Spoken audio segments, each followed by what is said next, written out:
ស្វាយរៀងគឺជាខេត្តទី5ដែលឡានតក្រូចនេះធ្វើដំណើរទូទាំងប្រទេសឈ្មោះថាមយូរ៉ាតក្រូច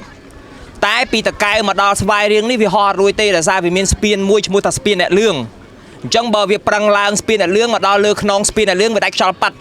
វាអាចអាយ៉ែថយក្រោយអញ្ចឹងបានពូដឹកវាមកពីខេត្តតកែវមកខេត្តស្វាយរៀងដែលជាខេត្តទី5ហើយថ្ងៃនេះជាថ្ងៃបញ្ចប់បេសកកម្មខេត្តស្វាយរៀងដែលពូចំណាយពេល12ថ្ងៃនៅខេត្តស្វាយរៀងគឺពូទទួលបានមិត្តអ្នកអាន1000ជាង500នាក់1500នាក់ជាងគឺមកមួយថ្ងៃ100ជាងនាក់រហូតអញ្ចឹងស្វាយរៀងបើនិយាយទៅបំបែកខេត្តផ្សេងដោយសារតែចំនួនអ្នកអានច្រើនលើសប្រមាណខ្ជិលរាប់ច្រើនពេករាប់អត់ទាន់ប្រឡែងចោលព្រោះរាប់លេងទាន់1 2 3 4 5 1500ចប់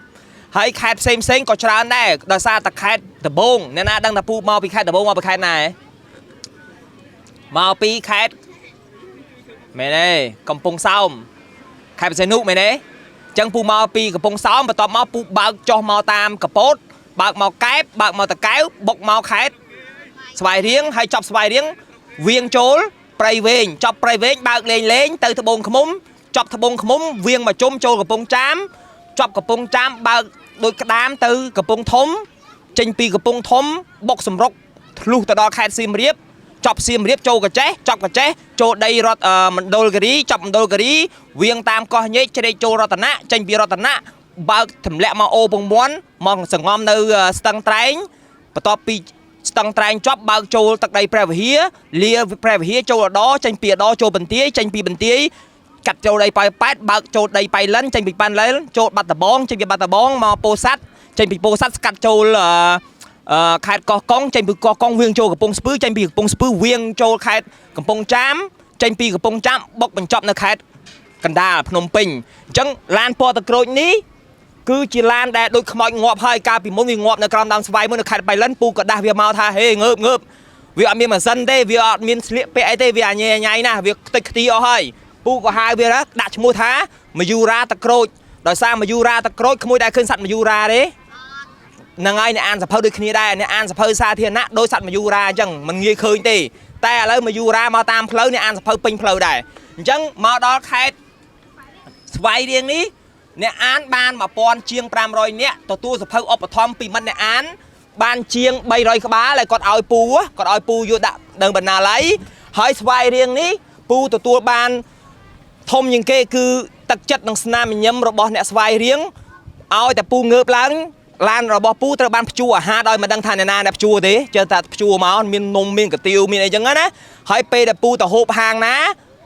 គេអត់យកលុយទេអានេះគឺបញ្ហាធំតែម្ដងសម្រាប់ពូគឺអត់យកលុយដោយសារលុយពូចាយអត់កើតហើយគិតថាគេមិនយកលុយខំជីណោដល់ជីភូទៅស៊ីម្បោយាយផាន់ណា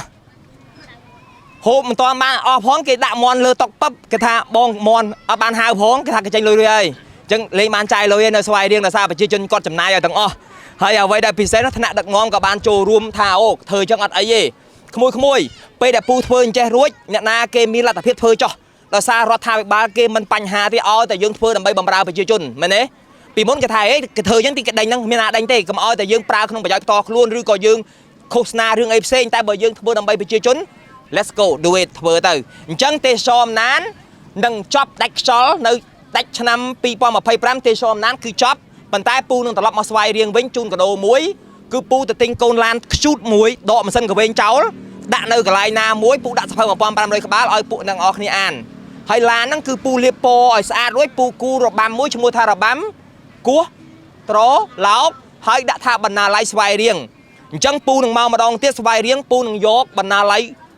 នៅតែនឹងម្ដងអាននៅនឹងរៀននៅនឹងទៅហើយពូនឹងដាក់ថាបណ្ណាល័យឡានស្វាយរៀងហើយឡានហ្នឹងមិនធំទេគឺដូចជាឡានពួកអាដៃវូដាម៉ាស់ហើយពូទិញគេហ្នឹងគឺពូទិញមិនថ្លៃទេអញ្ចឹងអ្នកស្វាយរៀងគឺយើងនឹងជួបគ្នាជើងទី2ប្រសិនបើមនុស្សដែលកំពុងឈរនិយាយនេះនៅដកដង្ហើមបាន